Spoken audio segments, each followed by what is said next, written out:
No Evangelho de Marcos, no capítulo 14, 51 e 52, e um certo jovem o seguia, envolto em um lençol sobre o corpo nu, e lançaram-lhe a mão, mas ele, largando o lençol, fugiu nu.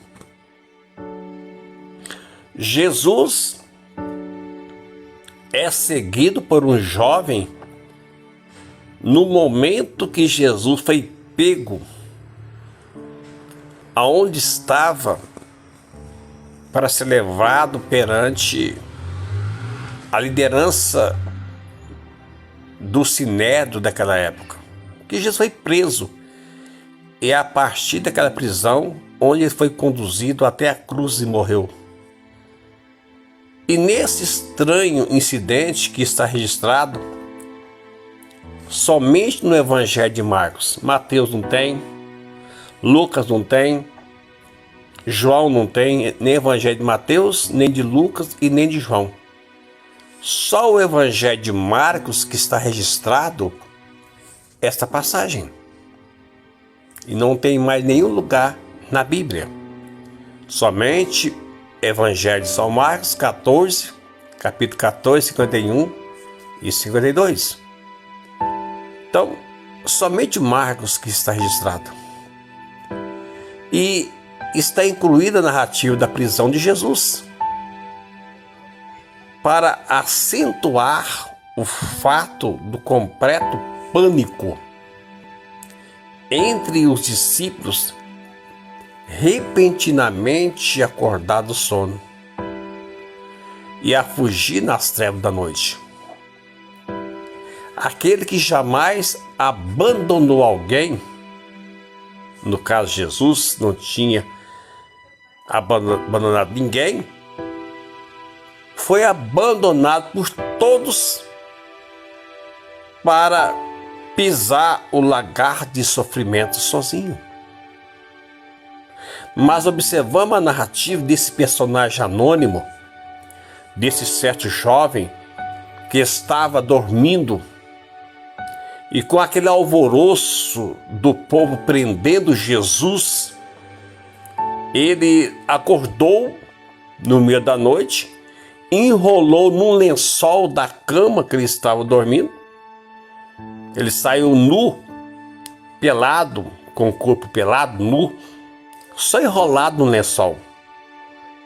E ali as pessoas vieram e lançou mão dele. E quando lançaram mão dele, ele conseguiu escapar. E ele deixou o lençol na mão dos soldados que vieram prender Jesus. Largou o lençol e fugiu, na linguagem popular, pelado, fugiu nu, sem nada.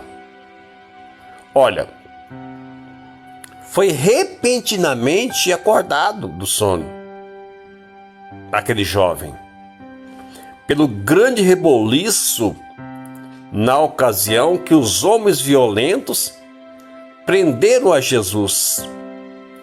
E na sua fuga não demorou, para vestir, mas envolveu apenas no lençol da sua cama e não vestiu uma vestimenta adequada. Simplesmente cobriu o seu corpo com um lençol. Mas na ocasião que esses homens violentos prenderam a Jesus, na sua fuga, aquele jovem ali foi abafado com as pessoas, Ele estou com barulho e pegou aquele lençol, enrolou e saiu correndo para casa fora e foi lá. E eles abafaram aquele jovem, e dominado pela curiosidade, curioso o que está acontecendo, para seguir, Jesus de longe observando, o que ia acontecer. Então, quando a multidão viu, lançou a mão dele, certamente os soldados, o povo ali, lançou a mão dele e largou o lençol na mão, saiu fugindo pelado, correndo. E viu o perigo, sendo ameaçado a ser preso juntamente com Jesus, ele escapou das mãos daqueles que pegaram nele, deixando o lençol ao qual estava agarrado nele, para quem prender também, deixou nas mãos dele, só correndo nu. Então, descobre nessa história como os discípulos escaparam por um triz, que até esse jovem que não era discípulo, quase que ele foi preso também junto com Jesus. Então os discípulos também escapou por um triz. Então a narrativa nos ensina também que não há firmeza nem esperança para os que seguem Jesus por mera curiosidade, como o caso desse jovem. E muitos deduzem, teólogos, até neutros, dizem que esse jovem aqui era o próprio autor do evangelho chamado Marcos. Viu? O próprio autor do evangelho chamado Marcos. Isso é especulação, tá bom? Abraço.